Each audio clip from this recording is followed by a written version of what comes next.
ஆரம்ப காலகட்டத்தில் விஜய் அவர்களை நீங்கள் ரொம்ப ஆதரிச்சு நிறைய காணொலி வெளியிட்டிருந்தீங்க. இப்போ மாநாடு முடிந்த பிறகு விஜய் இவ்வளோ தூரம் எதிர்க்க வேண்டிய தேவை என்னென்ன இருக்கு? திராவிடமும் இந்த மண்ணினுடைய ஒரு கண், தன்னுடைய ஒரு கண்ணுன்னு சொல்ல அவரு, இந்த மண்ணினுடைய இரு கண்கள் அப்படிங்கிறாரு. அப்ப இந்த மண்ணுக்கும் திராவிடத்துக்கும் சம்பந்தமே இல்லையே. திராவிட வெற்றி கழகம்னு வச்சிருக்கலாம், ஏன் தமிழக வெற்றி கழகம்னு வச்சீங்க? ஆளப்போறான் தமிழன் ஏன் சொல்றீங்க? அப்ப ஆளப்போறான் திராவிடன்னு சொல்லியிருக்கலாம்ல.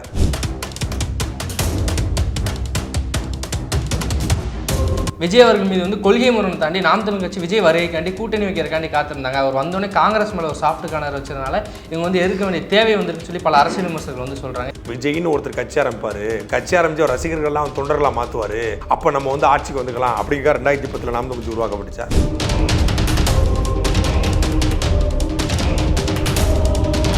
சீமான் அவர்கள் வந்து பல இடத்துல சொல்லியிருக்காங்க, என்னோட வாக்காளர்கள்லாம் பள்ளிக்கூடங்களையும் கல்லூரிலையும் படிச்சுட்டு இருக்கான் அப்படின்ட்டு. அதே இடத்துல தான் திரு விஜய் அவர்களுக்கும் அந்த ரசிகர்கள் பட்டாளம் இருக்குது.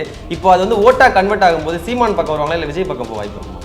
விஜயோடைய ஃபைட்டுக்கு, விஜயோடைய பஞ்ச் டைலாக்குக்கு அவன் அடிமை. அண்ணன் சீமானனுடைய ரசிக்கக்கூடிய அந்த பள்ளி மாணவர்களும் கல்லூரி மாணவர்களும் அண்ணன் சீமானுடைய கருத்தியலுக்கு தான்.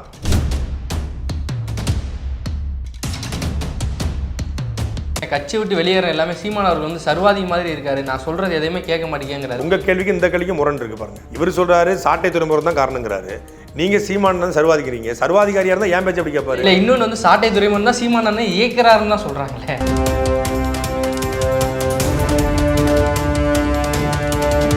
இதுல வந்து சில பேர் சொன்னாங்க சீமானனுடைய ஒரு முக்கியமான வீடியோவை சாட்டையை வந்து எடுத்து வச்சிருக்காரு, அதனால சீமானன் வந்து சாட்டையை பார்த்து பயப்படுறாரு அப்படின்னு சொல்லி சில பேர் வந்து விமர்சனம் பண்ணாங்க. சில பேர் அந்த காணொலியாகவும் பதிவு பண்ணியிருந்தாங்க. அப்படி ஒன்று இருந்திருந்தா அந்த காணொலி வெளி வரணும்ல.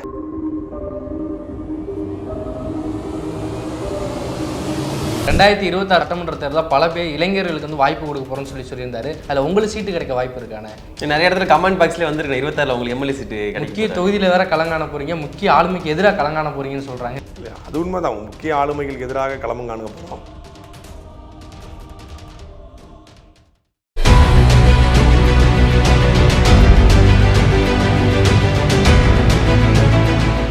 சாட்டை நேயர்களுக்கு வணக்கம். இன்றைய நேர்காணலில் நம்மோடு இணைந்திருப்பவர் அன்பிற்குரிய அண்ணன் திரு சாட்டை துரைமுருகன் அவர்கள். வணக்கம் அண்ணா. வணக்கம். முதலாவது கேள்வியாக பார்த்தீங்கன்னா, ஆரம்ப காலகட்டத்தில் விஜய் அவர்களை நீங்கள் ரொம்ப ஆதரிச்சு நிறைய காணொலி வெளியிட்டிருந்தீங்க. இப்போ மாநாடு முடிந்த பிறகு விஜய் இவ்வளோ தூரம் எதிர்க்க வேண்டிய தேவை என்னென்ன இருக்குது? இல்லை, நம்ம பல தரப்பில் ஏற்கனவே விளக்கியிருக்கோம். இது ஒரு கொள்கை முரண் தான். தமிழக வெற்றி கழகம் அப்படின்னு ஒரு கட்சி ஆரம்பிக்கும் போது பிறப்புக்கும் எல்லா உயிருக்கும் அப்படிங்கிற வள்ளுவருடைய கோட்பாட்டை சொல்லும் பொழுது, அது இல்லாமல் தன்னுடைய கொடியில் வாகை மலர்கள், யானை இதெல்லாம் கொண்டு வரும்போது சரி ஒரு தமிழருக்கான அரசியலை முன்னெடுக்க போகிறப்போ இருக்குது. தமிழ்நாட்டுக்கான அரசியலில், தமிழ் மொழிக்கான அரசியலில் தமிழ் முன்னோர்களை வந்து அவர் போற்றுன்னு சொல்கிறாரு, மொழிப்போர் தியாகிகளை போற்றுன்னு சொல்கிறாரு. அப்படிங்கும்போது அதை வாழ்த்த வேண்டியது, வரவேற்க வேண்டியது ஒரு தமிழ் தேசியவாதியாக, ஒரு தமிழ்நாட்டினுடைய குடிமகனாக, ஒரு தமிழனாக நம்முடைய கடமை. அந்த அடிப்பில் நான் சீமானவர்களும் சரி, நாம் தமிழ் கட்சியும் நாம் தமிழ் கட்சிக்கூடிய எல்லாருமே அதை வந்து வரவேற்ற போது சீமானனே தனிப்பட்ட முறை சொல்லியிருந்தாங்க, விஜய் அவர்களுடைய அரசியல் வந்து நமக்கு ஆதரவான தமிழ் இனத்துக்கு, மொழிக்கு, தமிழ்நாட்டுக்கான அரசியலுக்கு ஆதரவாக தான் இருக்கும்போது நம்ம அதை வந்து விமர்சனம் பண்ண தேவை கிடையாது, விஜய் யாரும் விமர்சனம் பண்ண வேண்டாம் அப்படின்னு தனிப்பட்ட முறையில் சொல்லியிருந்தாங்க. ஒரு கட்சியினுடைய பொதுக்குழு நினைக்கிறேன், சில உயர்மட்ட குழு, அதுலேயுமே விஜய் குறித்து யாரும் வந்து தனிப்பட்ட முறையில் பேசக்கூடாது, விமர்சனம் பண்ணி பேசக்கூடாது சொல்லியிருந்தாங்க. இப்போ அந்தளவுக்கு விமர்சனம் செய்யக்கூடாது அப்படின்னு சொல்லியிருந்தாங்க சீமானவர்களே. இந்த மாநாட்டுக்கு பிறகு விஜயுடைய பேச்சுக்கு பிறகு கடுமையான விமர்சனங்களை வைக்க எனக்கு தேவை என்னென்னா, அது முழுக்க விஜய் ஒரு குழப்படியான கொள்கையோடு வர்றாரு. இப்போ நீங்கள் தமிழ் தேசியமும் திராவிடமும் இரு கண்கள் அப்படின்னு விஜய் இல்லை, யார் சொல்லியிருந்தாலும் நாம் தமிழ் கட்சி எதிர்க்கும். இது விஜய் மீதான விமர்சனமானா நிச்சயமாக இல்லை, இது திராவிடத்தின் மீதான விமர்சனம் தான். திராவிடம் என்பது தமிழர்களை அழிப்பதற்கும் ஒழிப்பதற்கும், தமிழர்களை வசதியாக வாழ்வதற்கும் உருவாக்கப்பட்ட ஒரு என்ன சொல்கிறது, ஒரு அமைப்பு. அது ஒரு சொல்லாடல் அப்படிங்கிறத அது ஒரு ஐடியாலஜிக்கலாக தமிழர் அல்லாதவர்கள் தமிழர்களை வசதியாக வாழ்கிறதுக்காக உருவாக்கப்பட்டது அப்படிங்கிறது தான் தமிழுடைய கூற்று. வெறும் தமிழ் தேசியத்தை மட்டுமில்லை, இங்கே இருக்கக்கூடிய எல்லா வளங்களையும் சுரண்டி திராவிடம் அப்படிங்கிற பேரில் ஒரு பெரிய ஒரு கூட்டமே வாழ்ந்துக்கிட்டு இருக்குது. இப்போ அதை எதிர்த்தான ஒரு பெரிய யுத்தம். திராவிடங்கிறது ஒரு கார்ப்பரேட் கம்பெனி, ஒரு கார்ப்பரேட்டு, அந்த கார்ப்பரேட்டை எதிர்த்து இங்கே இருக்கக்கூடிய மக்கள் போராடிட்டு இருக்கும்போது திராவிடமும் இந்த மண்ணினுடைய ஒரு கண் அப்படின்னு விஜய் சொல்கிறார். தன்னுடைய ஒரு கண்ணுன்னு சொல்ல அவர், இந்த மண்ணினுடைய இரு கண்கள் அப்படிங்கிறாரு. அப்போ இந்த மண்ணுக்கும் திராவிடத்துக்கும் சம்மந்தமே இல்லையே. நீங்கள் பேசுகிற அரசியல் தமிழர்களுக்கான அரசியல் அப்படின்னா நீங்கள் எதுக்கு திராவிடம்னு வைக்கணும்? திராவிட வெற்றி கழகம்னு வச்சுருக்கலாமே, ஏன் தமிழக வெற்றி கழகம்னு வச்சிங்க? ஆளப்போகிறான் தமிழன் ஏன் சொல்கிறீங்க? அப்போ ஆளப்போகிறான் திராவிடன்னு சொல்லியிருக்கலாம்ல. அப்படி பல்வேறு கேள்விகள் இருக்குது. அதே விஜய் வந்து இன்னொரு இடத்துல சொல்கிறாரு, இனம், மொழி, சாதி, மத, மொழி, இன, பாலின, நிற வேறுபாட்டை தவிர்ப்போங்கிறாரு.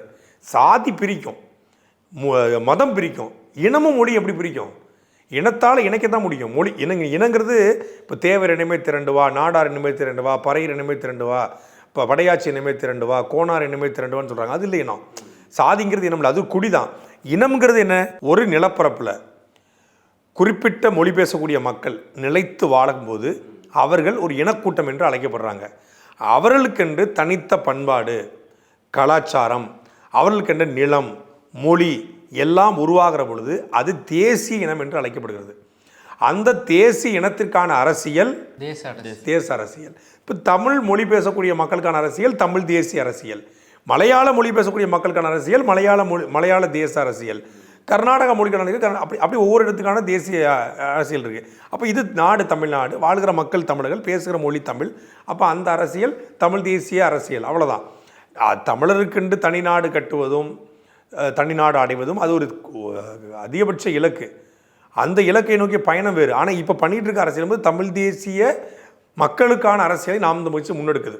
விஜய் அவர்கள் மீது வந்து கொள்கை முரணை தாண்டி நாம் தமிழ் கட்சி விஜய் வருகைக்காண்டி கூட்டணி வைக்கிறக்காண்டி காத்திருந்தாங்க. அவர் வந்தோடனே காங்கிரஸ் மேலே ஒரு சாஃப்ட் கார்னர் வச்சதுனால இவங்க வந்து எதிர்க்க வேண்டிய தேவை வந்துருக்குன்னு சொல்லி பல அரசியல் விமர்சகர்கள் வந்து சொல்கிறாங்க. இதை எப்படி பார்க்குறீங்க? அரசியல் விமர்சகர்கள் விஜயோடைய பொதுச் செயலாளர் புசியான சொல்கிற மாதிரி ஒரு தாந்தோண்டித்தனமாக தான் உண்மையிலே பேசிக்கிட்டு இருக்காங்க.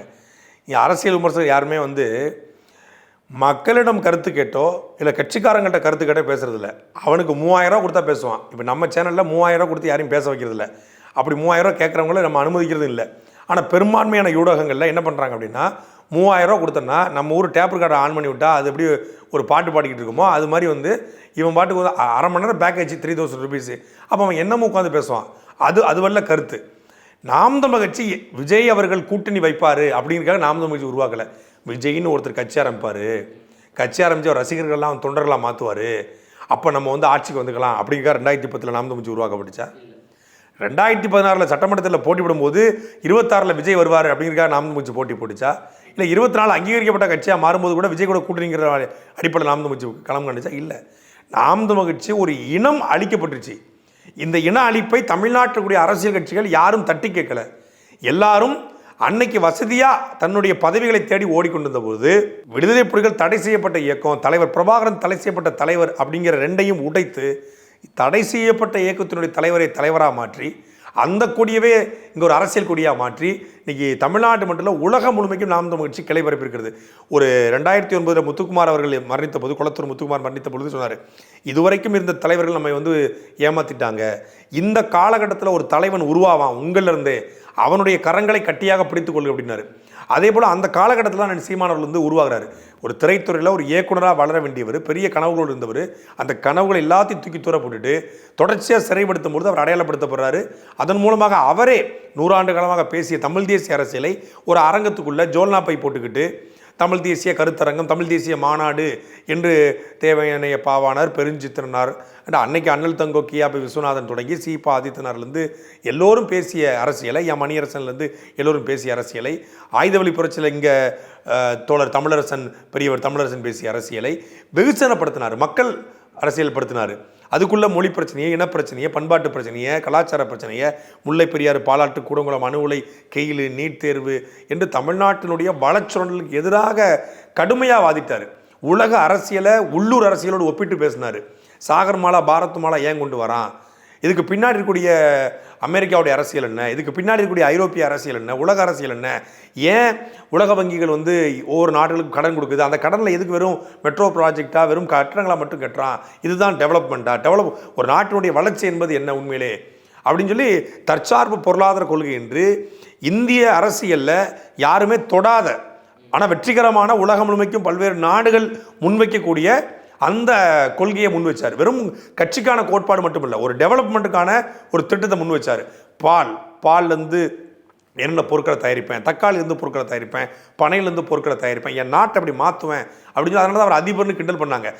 ஒரு நாடு படைக்கிற ஒரு தமிழ்நாட்டை வந்து ஒரு வளர்ச்சிகரமான பாதையில் 10 லட்சம் கோடி கடன் இருக்கு, நான் கடன் இல்லாத மாநிலமாக மாற்றுவேன் அப்படின்னு ஒரு ப்ராஜெக்டை முன் வச்சார். ஆடு மாடு மேய்ப்பதை அரசு வழியாக மாற்றுவேன், இயற்கை விவசாயத்தை அரசு வழியாக மாற்றுவேன்னு சொல்லி ஒரு திட்டத்தை முன் வச்சார். அப்போல்லாம் விஜய் வருவார்னு வைக்கலையே. விஜய் படத்தில் பேசினது அண்ணன் சீமான் வைக்கலையே. சீமான் அவர்கள் களத்தில் பேசினது தான் மெர்சல் படத்துலையும் கத்தி படத்துலையும் சர்கார் படத்துலையும் வசனங்களாக மாறியிருக்க ஒழிய விஜய்க்காக அண்ணன் சீமான் அவர்கள் காத்திருந்ததும் இல்லை, விஜய்க்காக நாம் தமிழ் கட்சி உருவாக்கப்படும் இல்லை. எந்த ஒரு கூத்தாடியவோ இல்லை பொழுதுபோக்கு தளத்தில் இருக்க ஒருத்தனுடைய நம்பி நாம் தமிழ் உருவாக்கல. இது போராட்ட களத்திலிருந்து உருவானது. அதை தான் அண்ணன் சீமான் அவர்கள் மேடல் சொல்கிறாங்க. நாங்கள் பொழுதுபோக்கு களத்தில் தலைவனை தேடல, போராட்ட தளத்தில் தேடுற கூட்டம் அப்படின்னு சொல்கிறாங்க. அப்போது விஜய் வருவார் அப்படிங்கிறத நாம் தமிழ் ஒருபோதும் எதிர்பார்க்கவும் இல்லை, இதில் ஏமாற்றவும் இல்லை. இது முழுக்க முழுக்க கொள்கை ரீதியான முரண்.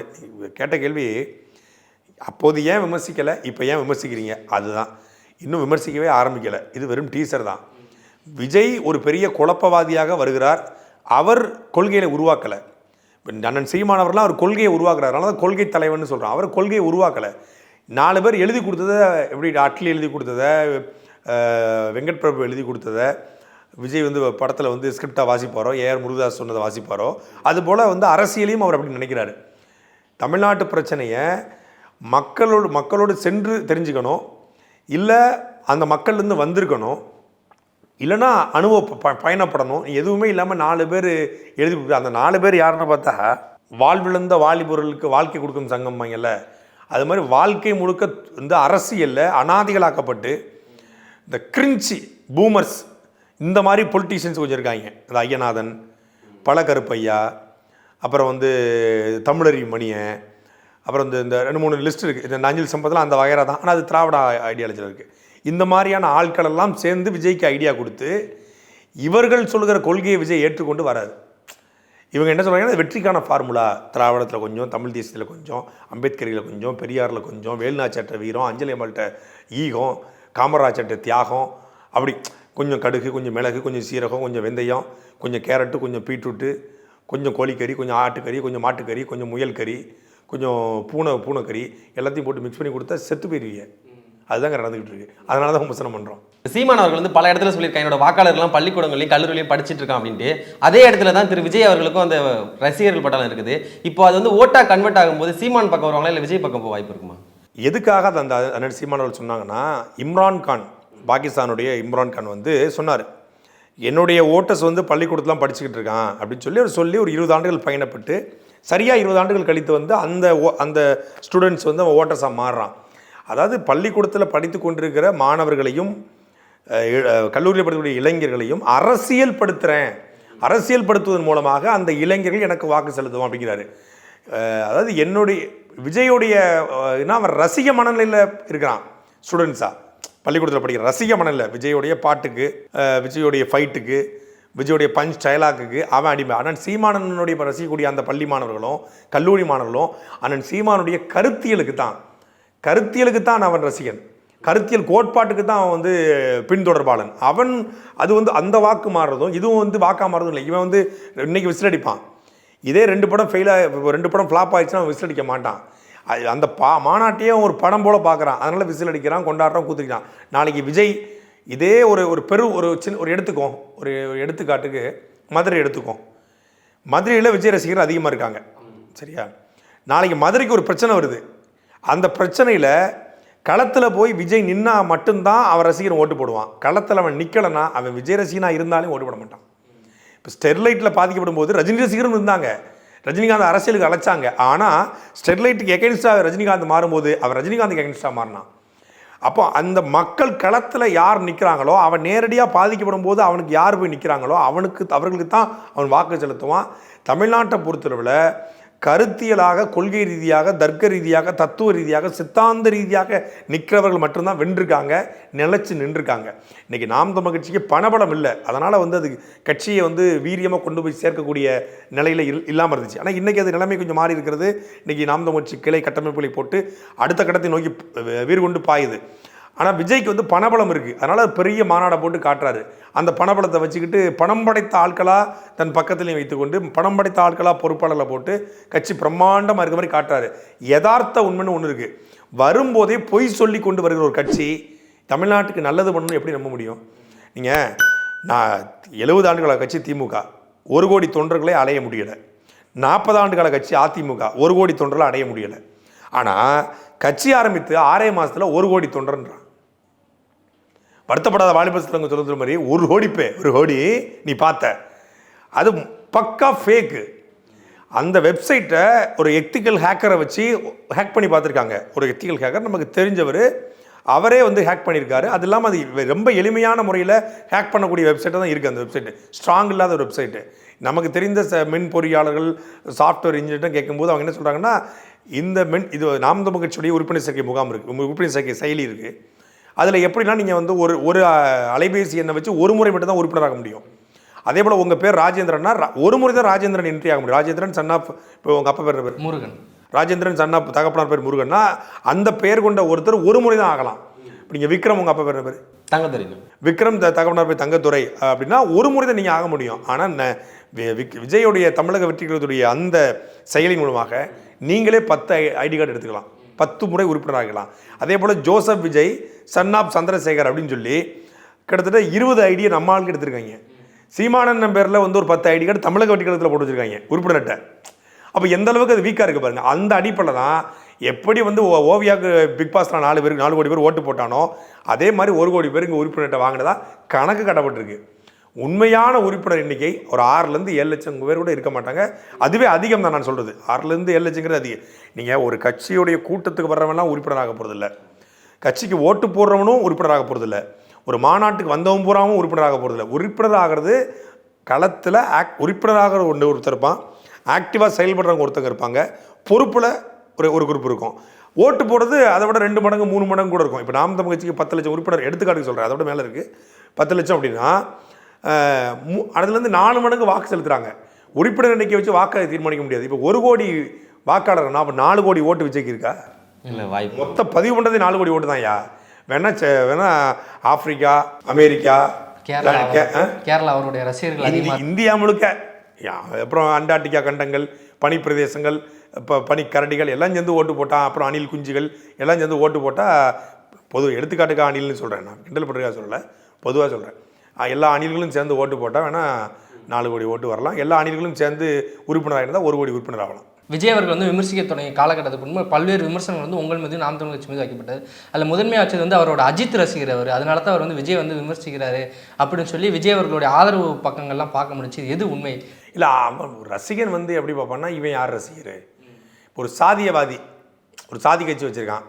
இப்போ நான் ஒரு மேடையில் பேசுகிறேன் அப்படின்னா, நான் ஏதாவது அந்த சாதி இயக்கங்களையோ சாதி கட்சிகளையோ இல்லை சாதி பெற சொல்லி சாப்பிடக்கூடிய சாதி மக்களுக்காக போராடிய தலைவர்களை சாதி தலைவர்களாக மாற்றியவர்கள், அதை மாற்றிட்டு அது ஆத்துமல்ல கொள்ளையில் காசு வாங்குறவன், கனிமூல கொள்ளையில் காசு வாங்குறவன், செங்கச்சொல்லியில் காசு வாங்குறவன், அந்த இளைஞர்களை சாதியவாதியாக மாற்றி அதை வச்சு பிழைக்கக்கூடியவனுக்கு எதிராக நம்ம பேசும்போது அவன் என்ன பண்ணுவான்? அவர் எந்த சாதி, வேறு சாதி, அவன் என்ன சாதின்னு பார்ப்பான். துரைமுருகன் இந்த சாதி, அதனால தான் அவன் இப்படி பேசுகிறான். அப்போ சாதியவாதி யாரை பார்த்தாலும் அவன் சாதியாக தான் அடையாளம் பார்ப்பான். உங்களை பார்த்தா அரை மணி நேரத்தில் உங்கள் என்ன சாதின்னு அடையாளம் கண்டுக்கிறதுக்கு பேசுவான். இந்த ஒரு தம்பி ஓட்டப்படாரமா, ஓட்டப்படத்தில் எந்த தெரு, நம்ம தாத்தாங்க என்ன பண்ணிக்கிட்டு இருந்தாங்க, தாத்தா பேர் என்ன, அப்பா பேருன்னு நீங்கள் சொல்லிடுவீங்க என்னார் அப்படின்னு. தாத்தா பேர் சொல்லும்போது என்ன அனுப்பிங்க, தாத்தாவோட அப்பா பேர் அப்படியா, அந்த ஏரியாவா, எப்படியாவது ஒரு வகையில் சாதியை கண்டுபிடிக்க பார்ப்பான்ல. அப்போ சாதியவாதி எல்லாருடைய சாதியும் தெரிந்து கொள்ள நினைப்பது போல் ஒரு ரசிகன் என்ன பண்ணுவான், அவன் வந்து அந்த ரசிகன் அதனால தான் பேசுகிறான் அப்படின்னு சொல்கிறான். ஆனால் உண்மை என்னன்னா, நான் அஜித் ரசிகன், அது ஒரு விஷயம். இப்போ நீங்கள் நாம் தமிழர் கட்சியோட சீமான் அவர்கள், கட்சி தொண்டர்கள் எல்லாருமே விஜய் அவர்கள் வந்து எதிர்த்து பேசும்போது விஜய் அவர்களுடைய அந்த ஒட்டுமொத்தமாக இருக்கக்கூடிய ஓட்டு வந்து உங்களுக்கு வராமல் அது வேற இடத்துக்கு போக வாய்ப்பு இருக்குமாண்ணா? திமுக வைத்து பேசுகிறோம், திமுக ஓட்டு எங்களுக்கு வராமல் போயிருங்க பேச முடியுமா? அதிமுக வைத்து பேசுகிறோம், அதிமுக ஓட்டு வராது அப்படின்னு நினச்சி பேச முடியுமா? பிஜேபி எது பேசுகிறோம், பிஜேபிக்காரன் பூரா ஓட்டு போடாமல் போயிடுவானே அப்படி பேசுறது இல்லை. எதுக்குறது 100க்கு 100 சரி அப்படின்னு பார்க்குறீங்களா? இல்லை, நீங்கள் ஒரு நிலைப்பாடு எடுத்து பேசுகிறோம், அவர் குழப்பமாக வராரு, கொள்கையில் முரண்டு இருக்கிறது, சீமானவர்களை தனிப்பட்ட முறையில் கிரிட்டிசைஸ் பண்ணுறாரு, ஒரு ஆவேசமாக பேசுவதை கத்தி பேசுகிறதே புரட்சின்னு நினைக்கிறாங்க. அப்போ புரட்சிக்கு எதிராக பேசுகிறீங்களா? நீங்கள் படத்தில் ஏன் கத்தி பேசுனீங்க? கிராமத்துக்காரன்னா என்னென்னு தெரியுமா? 2G காற்றுல ஊழல் பண்ண ஊருங்க இது அப்படின்னு பேசுனீங்க. சர்க்கார் படத்தில் அப்படி சொடக்கூட்டி பேசுனீங்க. அப்பெல்லாம் உங்களுக்கு அதை கத்தி பேசினா தெரியல. படத்தில் நீங்கள் பஞ்செல்லாம் பேசலாம், ஒரு தடவை முடிவெடுத்துட்டா என் பேச்சை நானே கேட்க மாட்டேன் அப்படி நீங்கள் பேசலாம். சத்தமாக பேசாத, சுத்தமாக பிடிக்காது, மொத்தமாக தூக்கிடுவேன், அப்போ அது பேசலாமா? சாமிக்கிட்ட மட்டும்தான் சைலண்டாக இருப்பேன், சக்கடைக்கிட்டலாம் இருக்க மாட்டேன், அப்போ நீங்கள் அங்கெல்லாம் பேசலாமா? அங்கெல்லாம் நீங்கள் வந்து வைலண்டாக பேசலாமா? உங்களுக்கு வரல அப்படி அதாவது நான் வந்து நமக்கு அது வராது அப்படின்னு சொல்கிறவரே மேடையில் நாம் எல்லாரும் ஒன்று தான் எல்லாரும் ஒன்று தான் இன்னும் இங்கேருந்து இங்கே வர வரைக்கும் பேசுகிறாரு. எதுக்கு பேசுகிறாரு? அப்போ வந்து அவர் என்ன நிலைமையில இருக்குன்னு தெரியல. உண்மையிலேயே எனக்கு நான் இப்போ விஜய் அவர்கள் காணொலியில் பார்க்கும்போது அது விஜய் மாதிரியே தெரியல, வேற ஒரு நபராக தெரிஞ்சுது. ஒன்று கூட்டத்தை பார்த்து பயந்துட்டாரா, இல்லை வேற எதுவும் மனநிலையில் இருந்தாரா என்னென்ன புரியல. முகம்லாம் ஒரு மாதிரி வெளிரி போய் இப்படியே திருட்டு கல்யாணம் பண்ணுற மாதிரி தான் உட்காந்துருந்தாப்புல ஆள் பார்க்குறதுக்கு. அப்போ ஏதோ ஒரு டென்ஷன் மனநிலையில் தான் இருக்கார். நான் தவறாக வர சொல்ல வரல, டென்ஷன் மனநிலையில் தான் இருந்தார். அப்போ அவர் எப்படி இந்த கூட்டத்தை அணுகணும்னு தெரியல. அவர் எதிர்பார்க்காத கூட்டம் கூட அவருக்கு வந்திருக்கலாம், அவர் எதிர்பார்த்து கம்மியாக இருந்தது. அப்போ அவர் பெரிய அது தலைவனுக்கு அழகில்லை. கூட்டம் கூட கூட பக்குவம் வரணும், கூட்டங்கள் அதிகமாக மெச்சூரிட்டி வரணும். இந்த கூட்டத்தை எப்படி நம்ம அணுக போகிறோம், இன்னும் கூடுதலாக நாம் கற்றதை மக்களுக்கு எப்படி கடத்த போகிறோம், நம்ம ரசிகர்களை எப்படி வந்து தொண்டர்களாக மாற்ற போகிறோம், தொண்டர்களை எப்படி தோழனாக்கமாக்கி அவனை அரசியல்படுத்த போகிறோம் ஏன்னா அப்படின்னு தான் அவருக்கு தெரிஞ்சுக்கணும். ஆனால் அப்படி பண்ணலையே. நன்றி வணக்கம் சொல்கிறாரு, திருப்பி சாரி கேட்டு திருப்பி பேசுகிறாரு. கொள்கையை விளக்கம்னு சொன்னார், கொடியை விளக்கம்னு சொன்னார், கொடிக்கான விளக்கத்தை சொல்லுவது அது ஏவியாக போட்டு விடுறாரு. ஸோ ஏதோ ஒரு மாதிரி ஒரு மேஜிக்கல் தான் நடந்துச்சே ஒழிய, அப்போ அப்படிப்பட்ட ஒருத்தரை எதிர்க்க வேண்டிய தேவை இருக்கிறதே ஒழிய இதனால் எதிர்ப்பதனாலேயே இந்த ஓட்டு விழாது, இது போயிடும் அப்படின்லாம் நான் நினைக்கிறேன். எதிர்த்தது 100 விழுக்காடு சரி, எதிர்க்க போகிறதும் சரி. இவருக்கு கொடுக்குற பாடம் தமிழ்நாட்டு அரசியலில் இனி குழப்பமான மனநிலையோடு எவனும் அரசியலுக்கு வரக்கூடாது. திரை பிரபலம், அந்த பின்னணி, சினிமா புகழ் இதை மட்டும் வச்சுக்கிட்டு அரசியல் செஞ்சிடலாம், முதலமைச்சர் ஆகிடலாம், நம்ம வந்து கோட்டையை கைப்பிடிச்சிடலாம் அப்படின்னு நினைக்கிற ஒவ்வொருத்தனுக்கும் இது பாடமாக இருக்கணும் அப்படிங்கிறது தான் நாம் தமிழர் கட்சியோட நிலைப்பாடு. ஆனால் விஜய் அவர்களுக்கு வந்து நீங்கள் அரசியலில் வந்து சீனியர் தான், அவர்களுடைய தொண்டர்களுக்கும் அவங்க கொள்கை பொறுப்பு செயலாளராக இருக்காங்க, அவங்களுக்கு வந்து நீங்கள் கொடுக்குற அறிவுரை என்ன அவங்க கட்சிக்கு? நீங்கள் வந்து அரசியல் வந்து இப்படி பண்ணணும், திமுக அதிமுக வந்து இப்படி நீங்கள் எதிராக களத்தில் நின்று அரசியல் பண்ணணும். நீங்கள் வெறுமனையாக வந்து அரங்கத்தில் நாங்கள் 1000 பேர் சேர்த்துட்டோம், 2000 பேர் சேர்த்து என்ன பண்ண போகிறோம்? சேர்த்து என்ன பண்ண போகிறேன்? பரந்தூரில் மக்கள் 900 நாட்களில் போராடிட்டு இருக்கான். அப்போது விஜய் வர முடியல, ஒரு படப்பிடிப்பு போயிட்டாரு, கட்சிக்காரங்க போங்க. திருநெல்வேலி தூத்துக்குடி மாவட்டம் ஆலந்தாவில் கல்கோரிக்கு எதிராக மக்கள் போராடுறான். அந்த பக்கம் தென்களம் அப்படிங்கிற கிராமத்தில் வந்து சூரிய மின்தகடை பொருத்தியதற்காக அந்த மக்கள் போராடிக்கிட்டு இருக்காங்க. மாஞ்சோலை தேயிலை தொழிலாளர்கள் திருநெல்வேலியில் தொடர்ச்சியாக வந்து அந்த நிலம் எங்களுக்கு வேணும்னு போராடிக்கிட்டு இருக்காங்க.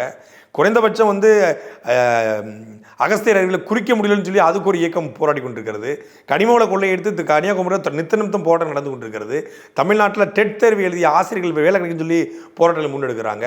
டிஎன்பிசி குரூப் 4 எழுதிய மாணவர்களுக்கு வேலை கிடைக்குன்னு சொல்லி தொடர்ச்சியாக வந்து அவங்களுடைய கோரிக்கைகளை முன் வச்சுட்டு இருக்காங்க. ஒரு பக்கம் வந்து மதுரையிலேருந்து தென்காசி வரைக்குமான 4 வழிச்சாலைக்கு எதிராக விவசாயிகள் போராடிக்கிட்டு இருக்காங்க. இப்படி தமிழ்நாடு முழுக்க ஏதோ ஒரு வகையில் மக்கள் போராட்டம் நடந்து கொண்டிருக்கு. அதுக்கு எதிராக தமிழக வெற்றி கழகம் வந்து களத்தில் போய் நின்றுங்க, மக்களோட மக்கள் நின்றுங்க. இன்றைக்கும் வந்து ஆத்துமலர் கொள்ளை நடக்கிறது, ஆத்துமலர் கொள்ளை போய் தடுங்க, கனிமவள கொள்ளையை தடுங்க. இந்த எம்சாண்டுங்கிற பேரில் மலையை உடச்சி விற்கிறான், அதை போய் தடுங்க. அதை தடுத்து மக்களோட மக்கள் நில்லுங்க. அதுதானே அரசியல். நீங்கள் மஞ்சள் சொப்பு துண்டை போட்டுக்கிட்டு மாவட்ட தலைவர் வாழ்க, மாவட்ட செயலாளர் வாழ்க, தளபதி வாழ்க, இது வந்து இந்த அரசியலை ஏற்கனவே 70 வருஷமாக திமுக பண்ணிடுச்சு. அதற்கு இன்னொரு கட்சி தேவையில்லை. அப்படி சொல்ல போனால் இவர் தான் எக்ஸ்ட்ரா லக்கேஜ்.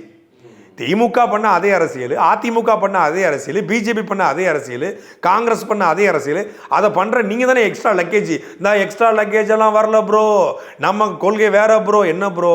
எதுக்கு இப்போ கொள்கையை அறிவிச்சிட்டு மாநாடு போட்டுட்டு கட்சிக்காரங்க செலவழித்து விட்டுட்டு தளபதி 69 நடிக்க போகிறதா உங்கள் கொள்கையா? அது இப்போ எக்ஸ்ட்ரா லக்கேஜ் தானே. இப்போ குறிப்பாக அவங்க மேலே அதிகமாக வர விமர்சனம் என்னன்னா, நாம் தமிழர் கட்சி விலகிற எல்லாருமே நான் விலகிறதுக்கு காரணமே சாட்டை துரைமுருகன் தான், அவரால் தான் நான் விலகிறேன் அப்படின்னு சொல்கிறாங்க. என்னென்ன காரணம்? எதனால் அவங்க ஒருத்தரையும் கையை பிடிச்சி நான் தான் இழுத்தேன், வாங்க நாம் தமிழர் கட்சி வெளியேறு. இப்போ சீமான் கூட ஒரு ஃபோட்டோ எடுக்கும்போது நான் குறுக்க பிடிந்து தடுத்து ஃபோட்டோ எடுக்காத நான் சொன்னேன். ஆனால் சீமானுக்கு எதாவது கால் பண்ணால் நான் கால் பேர் பண்ணி எனக்கு ஒட்டு கேட்டு அவர்கிட்ட பேசாமல் தடுத்தேன். என்னையா இதெல்லாம் ஒரு பேச்சா? நான் எனக்கு கொடுக்கப்பட்டிருக்க பணியை நான் செஞ்சுக்கிட்டு இருக்கிறேன். நாம் தமிழர் கட்சியிலேருந்து இப்போ நீங்கள் வந்து திருச்சியிலேருந்து ஒருத்தர் விலகிறாரு, ஒருத்தர் தருமபுரிலேருந்து விலகிறாரு, ஒருத்தர் மதுரையிலேருந்து விலகிறாரு, ஒருத்தர் சேலத்தில். அதுக்கு நான் காரணமா? நாம் தமிழர் கட்சியிலேருந்து விலகிறதுக்கான வெளிப்படையான காரணத்தை நம்ம சொல்லுவோம். என்னென்னா 2010 ஆரம்பிக்கப்பட்ட கட்சி 2024 வரைக்குமே கட்சி வந்து முழுக்க போராட்ட காலத்தில் நின்றுது. கட்சிக்கான கட்டமைப்பு அப்படின்னு சொல்லி பண்ணல. பொதுவாக மண்டல செயலாளர்னு போட்டாங்க. ஒரு திருச்சினா ஒரு 9 தொகுதிக்கு ஒரு மண்டலம், அதில் ஒரு ஆள் பார்த்துக்குவாங்க. அப்புறம் வந்து தொகுதி பொறுப்பாளர் இருப்பாங்க. அதுதான் எல்லா கட்சிகளுக்கும் ஃபார்மெட்டு. அப்புறம் மாநகர் புறநகர் அப்படிங்கிற ரெண்டாக பிரித்தாங்க. 4 தொகுதி மாநகர், 5 தொகுதி புறநகர் அப்படின்னு. இப்போ இதை நம்பி ஒப்படைக்கப்பட்ட யாருமே கட்சிக்கான கிளை கட்டமைப்பு பண்ணலை. கட்சி மக்கள்கிட்ட சென்றிருக்கு, வாக்காக மாறி இருக்கு. ஒவ்வொரு பூத்துலேயும் குறைந்தபட்சம் 100லேருந்து 200 ஓட்டுகள் நாம் தமிழ் கட்சி விழுந்திருக்கு. ப. சிதம்பரம் அவருடைய சொந்த ஊரில் நாம் தமிழ் கட்சி கிட்டத்தட்ட 500க்கும் மேற்பட்ட வாக்குகளை பெற்றிருக்கு. இப்படி நிறைய 1000 ஓட்டு இடத்துல 500 ஓட்டுலாம் பெற்றிருக்காங்க. திமுக அதிமுகவை தாண்டிய வாக்குகள்லாம் சில பூத்துக்களை நாம் தமிழ் கட்சி பெற்றிருக்கு. அப்படி ஒவ்வொரு ஈக்குவல் ஒரு இதாக இருக்குது, ரேண்டமாக இருக்கு வச்சுக்கோங்க. ஆனால் நாம் தமிழ் கட்சிக்கு வாக்கு இல்லாத கிளை இல்லை அப்படிங்கிற நிலைமை இருக்குது. ஆனால் கிளை கட்டமைப்பு, கிளைக்கான தலைவர், பொருளாளர், கிளையில் வந்து பாசறை அப்படிங்கிறது உருவாக்கப்படலை. இப்போ அதை அண்ணன் சீமான் அவர்கள் கட்டமைச்சு அவங்க ஒரு ஃபார்மேட் சொல்கிறாங்க, எவ்ரி பூத் 10 யூத் அப்படின்னு சொல்லி ஒரு வாக்குச்சாவடிக்கு 10 பேர் அப்படின்னு சொல்லி அதை உருவாக்குறாங்க. அப்படி உருவாக்கும் போது தொகுதிகளை மறுசீரமைப்பு பண்ணி கட்டமைப்பு குழுன்னு ஒன்று போடுறாரு. ஒரு 13 பேர் கொண்ட கட்டமைப்பு குழு போடுறாங்க. இவங்க 2020, 21, 22 தமிழ்நாடு முழுக்க ட்ராவல் பண்ணுறாங்க. ஆனால் இந்த கட்டமைப்பு குழு போன இடங்களில் தங்களுக்கு தேவையான ஆட்களை மட்டுமே போட்டுட்டு கட்சியிலுக்கு உண்மையான உழைத்தவர்களை புறக்கணிச்சிருக்காங்க அப்படிங்கிற குற்றச்சாட்டு வருது. அதற்கு பிறகு 2024, 23க்கு முன்னாடி தான் அண்ணனுக்கு செய்தியெல்லாம் போகும்போது அந்த கட்டமைப்பு குழுவை கலைச்சிட்டு அண்ணன் சீமானவர்களையும் நேரடியாக களத்துக்கு போய் கட்டமைப்பு பணிகளை தொடர்ச்சி அவரே மேற்கொண்டார். இதில் கிட்டத்தட்ட இப்போ 4 சுற்றுலையுமே நான் கூட போயிருக்கிறேன். 4 சுற்று பயணங்கள், 4 சுற்றுலையுமே நினச்சி அப்போ ஒவ்வொரு ஊர்லேயும் போகும்போது மாலையில் கூட்டம், காலையில் கட்டமைப்பு, மாலையில் அந்த ஊர் பிரச்சனையை முன்னெடுத்து பூமியே எங்கள் சாமி, மண்வளம் காப்போம், மலைவளம் பெறுவோம், சாதிவாரி கணக்கெடுப்போம், சமூக நீதியும், ஒவ்வொரு பகுதிக்கு தகுந்த மாதிரியான கூட்டங்களை தொடர்ச்சியாக போடுறாங்க. அப்படி போட்டு காலையில் கட்டமைப்பு பண்ணுறாங்க, மாலையில் மக்கள்கிட்ட நிற்கிறாங்க, காலையில் கட்சிக்காரன்ட்ட நிற்கிறாங்க. அப்படி கட்டமைச்சு வரும்போது தான் இதுவரைக்கும் 14 ஆண்டு காலமாக பொறுப்பை வாங்கி கொண்டு வேலை பார்க்காதவங்களுக்கு பொறுப்புகள் நீக்கப்படுகிறது. புதிய பொறுப்பாளர்கள் நியமிக்கப்படுறாங்க அங்கங்கே. இப்போ இன்னும் முழுமையாக பொறுப்பாளர் அறிவிப்பு வரல, ஆனால் அங்கங்கே நியமிக்கப்படுறாங்க. அப்போது இது வரைக்கும் சொஃபஸ்டிகேட்டடாக நம்ம 14 வருஷம் இருந்தாச்சு, இனி அது மாதிரி இருக்க முடியாது.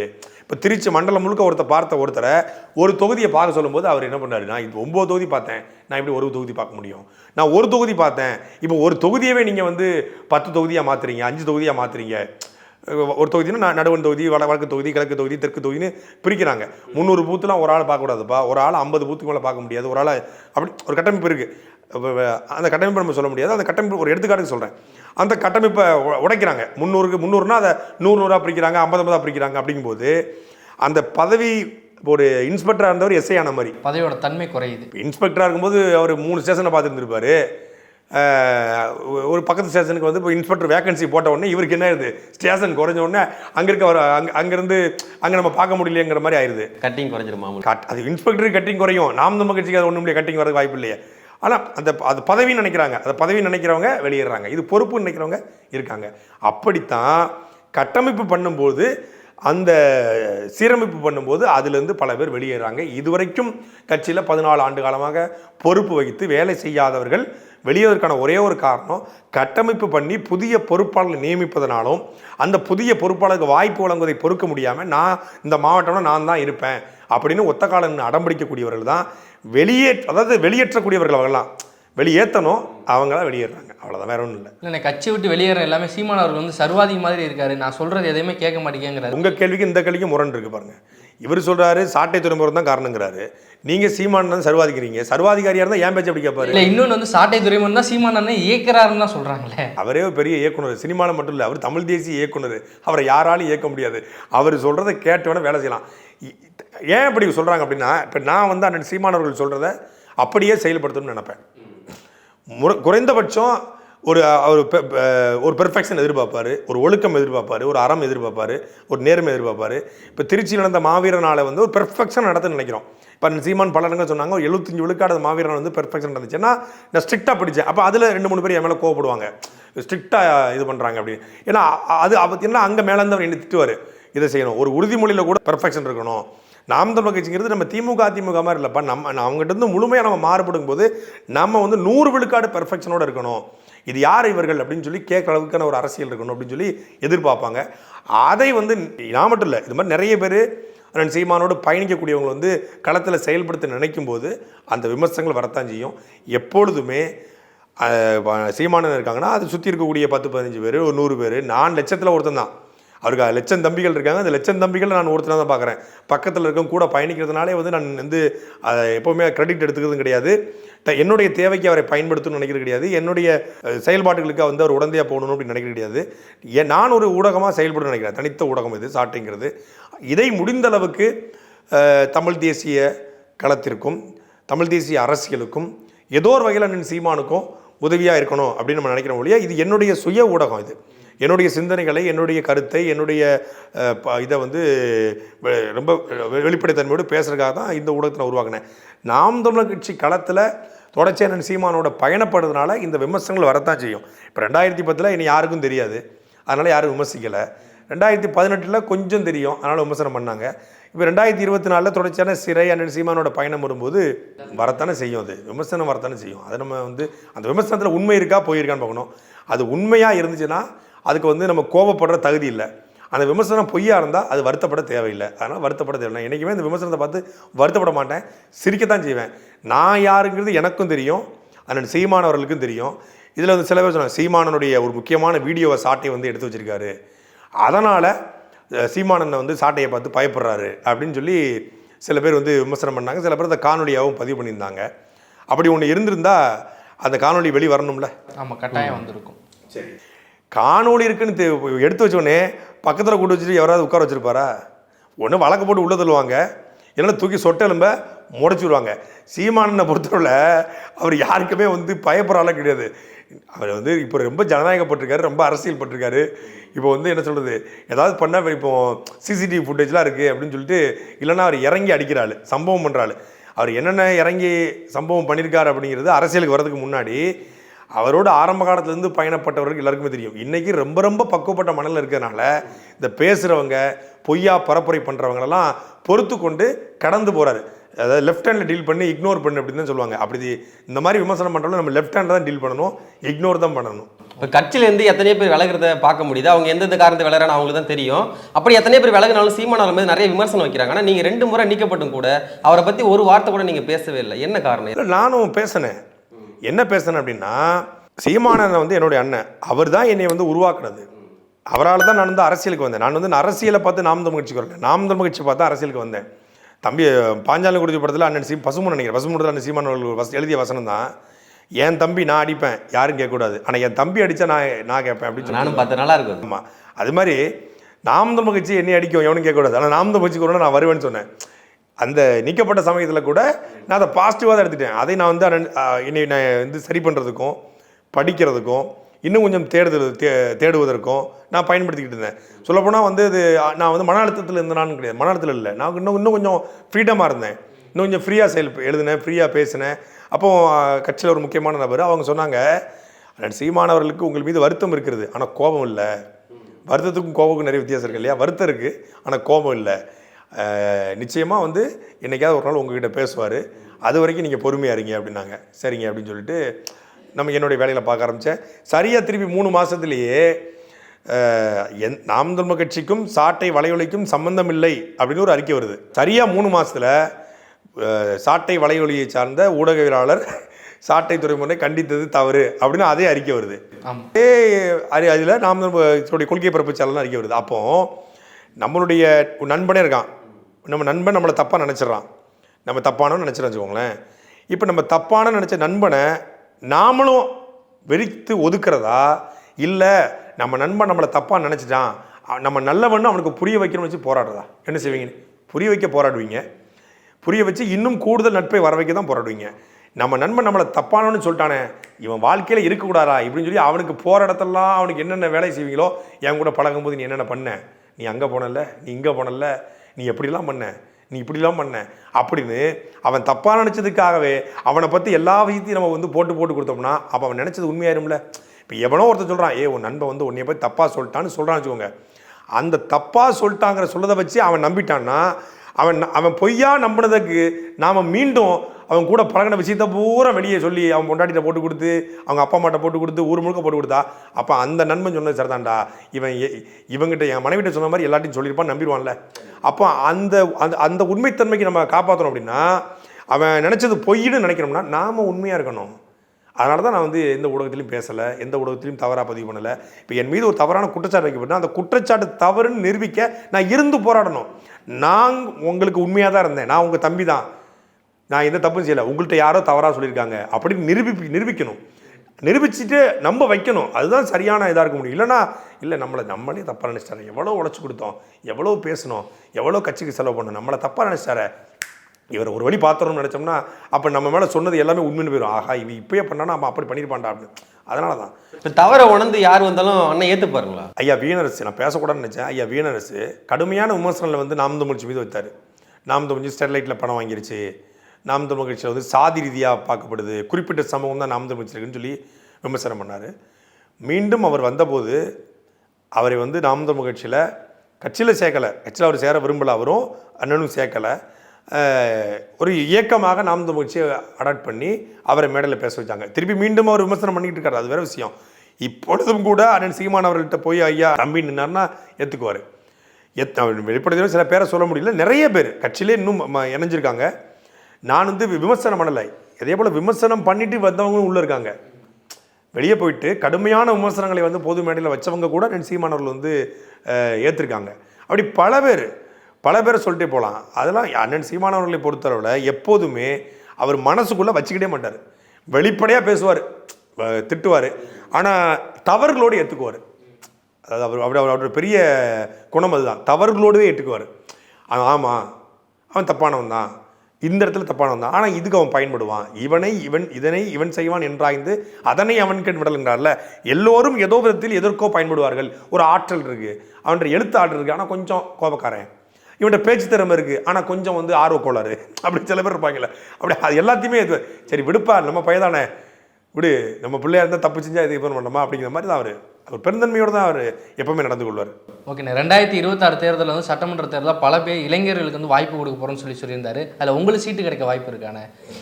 நிறைய இடத்துல கமெண்ட் பாக்ஸ்லேயே வந்துருக்கேன், 26 உங்களுக்கு எம்எல்ஏ சீட்டு முக்கிய தொகுதியில் வேற கலங்காண போகிறீங்க, முக்கிய ஆளுமைக்கு எதிராக கலங்காண போகிறீங்கன்னு சொல்கிறாங்க. இது எப்படி? இல்லை, அது உண்மை தான். முக்கிய ஆளுமைகளுக்கு எதிராக களம் காண போகிறோம், முக்கிய தொகுதிகளில் களம் காண போகிறோம், அதில் எந்த மாற்று கருத்துமே கிடையாது.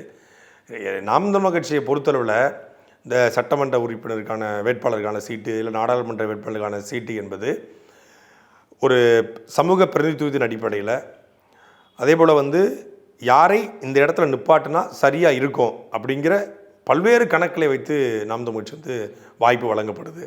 2016 அண்ணன் சீமான் அவர்கள் வந்து என்கிட்ட கேட்டாங்க, எந்த தொகுதியில் நிற்கிற? முதல்ல கேட்ட கேள்வி தான். 2016 கேட்டாங்க. 2016 நானும் துருவனும் பக்கத்தில் நிற்கிறோம். திருச்சியில் எடமல்லிப்பட்டிபுத்தூரில் வந்து அண்ணன் சீமானவர்கள் வந்து கையெழுத்து போட வந்திருக்காங்க, கண்டிஷன் பெயில், இந்த மாநாட்டு வழக்கு. நானும் அந்த வழக்கில் இருக்கேன். அப்போ கேட்டாங்க, எந்த தொகுதியில் நிற்கிறீங்க அப்படின்னாரு. ஐயா அப்படின்னு இல்லைன்னா நான் வந்து பேச போகிறேன்னு அப்படின்னா, உன் நண்பன் என்ன சொல்கிறான் அப்படின்னாரு. துருவனை பார்த்து அவரும் பேசத்தான் போகிறாரு அப்படின்னா. அப்புறம் 2019 நாடாளுமன்ற தேர்தல் இருந்து அப்போதும் கேட்டாங்க, ஒரு தொகுதி எடுத்து வேலை செய்யடா அப்படின்னாங்க. இல்லைன்னா நான் பேச போகிறேனே அப்படின்னேன். திருப்பி 21 சட்டமன்ற தேர்தல், அப்போ கட்சியோட இல்லை, நான் நீக்கப்பட்டேன், அதனால் இல்லை. திருப்பி 24 நாடாளுமன்ற தேர்தல் வந்தது. அப்போ நாடாளுமன்றத்தில் நான் சொல்லிட்டேன், நான் நிற்கலை, நான் பேச போகிறேன்னு. அவன் பேச போகணும், அப்புறம் கேட்க வேண்டிய அவர் என்னன்னு சொல்லிட்டு அவன் பேச போவான் அப்படின்ட்டாரு. திருப்பி 26 சட்டமன்ற தேர்தலையுமே வந்து நான் சொல்லிட்டேன், நான் 234 தொகுதியில் நான் பேச போகிறேன்னு. ஏன்னா பேச்சாளர் வந்து கார்த்தி நிற்கிறாரு, அபு நிற்கிறாரு, கார்த்தி நிற்கிறாரு, அபு நிற்கிறாரு, அஃபீஷியலாக அறிப்பு வரும், தம்பி ஹிம்லர் நிற்கிறாங்க. அப்படி முக்கியமான பேச்சாளர் நிற்கும் போது இப்போ 234 தொகுதியிலும் பேசுறதுக்கு ஆள் வேணும்ல, நமக்கு வேலை அதிகமாக இருக்குது. அதனால் களமும் காலமும் தான் நம்ம இது எல்லாத்தையும் தீர்மானிக்கும். அதனால் சீமானவர்களுக்கு தெரியும் எந்த சூழலில் யாரை எங்கே நிறுத்தணும் அப்படிங்கிறது. அது இந்த சூழல் வரும்போது தான் நம்ம முடிவு பண்ணணும். இப்போ 15 வருடங்களாக வந்து நாம் தமிழர் கட்சி இயங்கிட்டு இருக்கேன், கிட்டத்தட்ட 8% வாக்கு மேலே பெற்று அங்கீகரிக்கப்பட்ட வந்துட்டீங்க. இதன் பின்னாடி இன்னும் எத்தனை வருடங்கள் ஆகும் தமிழ் தேசியம் வந்து தமிழ் மண்ணில் மலர்றதுக்கு? இல்லை, அப்படி இல்லை. தமிழ் தேசியம் மலருது, தமிழ் தேசியம் மலரலை அப்படிங்கிறதெல்லாம் தாண்டி தமிழ் தேசியம் அப்படின்னு சொல்லி இன்றைக்கு விஜய் அவர்கள் வாயாலே பேச வச்சிருக்குல்ல, ஒரு உச்சபட்ச நடிகர் வாயாலேயே தமிழ் தேசியமும் என் கண்கள் அப்படின்னு பேச வச்சது தான் நாம் தமிழர் கட்சியுடைய தமிழ் தேசியத்துடைய வெற்றி. தமிழ் தேசிய இயக்கத்தை, தமிழ் தேசிய கட்சியை அழிப்பதற்கு வாடகை வாய்களாக ஒரு 50 யூடியூப் சேனலில் திமுக உருவாக்கி வச்சிருக்குல்ல, அதுதான் தமிழ் தேசியத்துடைய வெற்றி. நாம் தமிழர் கட்சிக்கு நிற்கிறதுக்கு ஆள் இருக்கா அப்படின்னு கேட்ட நிலையில், நாம் தமிழர் கட்சிக்கு வேட்பாளர் இருக்கா அப்படின்னு கேட்ட நிலையில், நாம் தமிழர் கட்சிக்கு வாக்குச்சாவடி முகவர் இருக்கா அப்படின்னு கேட்ட நிலையில், நாம் தமிழர் கட்சி சேர்ந்தால் அதிமுக ஜெயிச்சிரும், நாம் தமிழர் கட்சியும் விஜய் காங்கிரஸ்லாம் சேர்ந்தால் பெரிய அணியாக உருவாயிரும் அப்படின்னு நாம் தமிழர் கட்சியை ஒரு டிசைடிங் ஃபேக்டராக வச்சிங்கல்ல, அந்த இடத்துல தமிழ் தேசியம் வந்து வெற்றி பெற்றுச்சு. திராவிடம் வேறு, தமிழ் தேசியம் வேறு இல்லைங்க, ரெண்டும் ஒன்று தாங்க. நீங்களும் மொழி இனம் பேசுகிறீங்க, நாங்களும் மொழி இனம் பேசுகிறோம். தமிழர் திராவிடர் அப்படின்னு தான் பிரிஞ்சுது. இதுலேருந்து தான் மறுவிச்சு. கால்டுவல் போப்பே என்ன சொல்லியிருக்காரு அப்படின்னு சொல்லி, திராவிடம் வேறு தமிழ் தேசியம் வேறு, தமிழ் தேசியத்தை அழிப்பதுதான் திராவிடத்துடைய ஒரே வேலை என்று இருந்தவர்கள் கூட, தமிழ் தேசியம் வந்து ஒரு பாசிசம், நாசிசம், சாவனிசம், செப்பரேட்டிசம் அப்படின்லாம் சொன்னவர்கள் கூட தமிழ் தேசியமும் திராவிடமும் ஒன்றுன்னு சொல்ல வச்சதில்ல, அதுதான் தமிழ் தேசிய வெற்றி. ஓகேண்ணா, இறுதியான கேள்வி, 2026 சட்டமன்ற தேர்தல் நாம் தமிழ் எந்த மாதிரியான யுத்தியில் வந்து கையாள போகிறீங்க? எதுவும் திட்டம் வச்சுருக்கீங்களா பெருசாக? இல்லை நமக்கு வந்து இந்த பிரசாந்த் கிஷோர், சுனில் அப்படிலாம் கிடையாது. 2014 அண்ணன் சீமானவர்கள் வந்து ஒரு பெரிய விஷனோட தான் வந்தாங்க. அது 2014 தேர்தல் அரசியலை நோக்கி பயணிக்கும் போதே 14லேருந்து 16 நோக்கி பயணிக்கிறாங்க. அப்போ ஒரு விஷனோட தான் வந்தாங்க. 2016 மக்களரசு.com என்ற இணைய பக்கத்தில் நாம் தமிழ் கட்சி வெளியிட்ட தேர்தல் அறிக்கை இருக்குது. அதுதான் நாம் தமிழ் கட்சியுடைய யுக்தி. இந்தியாவில் இப்படி ஒரு கட்சி ஒரு செயல்பாட்டு வரைவை கொடுத்தது, டிராஃப்ட் கொடுத்தது கிடையாது. ஒரு ஆட்சிக்கு வந்தால் என்ன செய்ய போகிறோம், நாங்கள் என்ன செய்வோங்கிறத நீங்கள் மேனிஃபெஸ்டோவாக கொடுப்பாங்க, தேர்தல் அறிக்கையாக எப்படியெல்லாம் செய்வோம், எந்தெந்த வடிவத்தில் செய்வோம். இப்போ ஒரு மின்சாரம்னா அதுக்கு மாற்று மின்பெருக்கம் என்ன அப்படின்னு சொல்லி எல்லாத்துக்கும் மாற்று இருந்தது, எல்லாத்துக்கும் மாற்று கொடுத்தாங்க. அப்போ அதுதான் நாம் தமிழ் கட்சியுடைய யுக்தியாக இருக்கும். எல்லாத்தையும் தாண்டி இது வரைக்கும் ஒரு 20லேருந்து 30 விழுக்காடு வாக்குச்சாவடி முகவர்கள் மட்டும் தான் நாம் தமிழ் கட்சி 24 நாடாளுமன்ற தேர்தலில் போட முடிந்தது. இந்த முறை 100 விழுக்காடு வாக்குச்சாவடி முகவர்களை நாம் தமிழ் கட்சி இதுவரைக்கும் தயார்படுத்தி வச்சுருக்காங்க, இப்போவே தயார்படுத்தி வச்சுருக்காங்க. வாக்குச்சாவடி முகவர்களோடு கிளை கட்டமைப்போடு இன்னும் கூடுதலான செயல்பாட்டு வரைவோடு பாமரனின் பயணத்திட்டம் என்ற ஒரு பயணத்திட்டம் இருக்கிறது. பல்வேறு 2025 ஜனவரி 1லேருந்து 2026 ஜனவரி 1 வரைக்குமான ஒரு பெரிய திட்டத்தை அண்ணன் சீமானவர்கள் வைத்திருக்காங்க. அதுக்கான பொருளாதார பின்னணி மட்டும்தான் இல்லை, மற்றபடி பெரிய திட்டம் இருக்கிறது. அண்ணன் சீமானவர்கள் நினைப்பது இங்கே நடந்தால், அந்த சொல் செயல் வடிவம் பெற்றால் 26 ஒரு பெரிய மாற்றம் உருவாகும். உங்களுடைய நேரத்தை ஒதுக்கி பல்வேறு கேள்விக்கு விடையளித்தமைக்கு நன்றி. நன்றி. சாட்டை எடுத்து நாட்டை திருத்து, இளம் தலைமுறை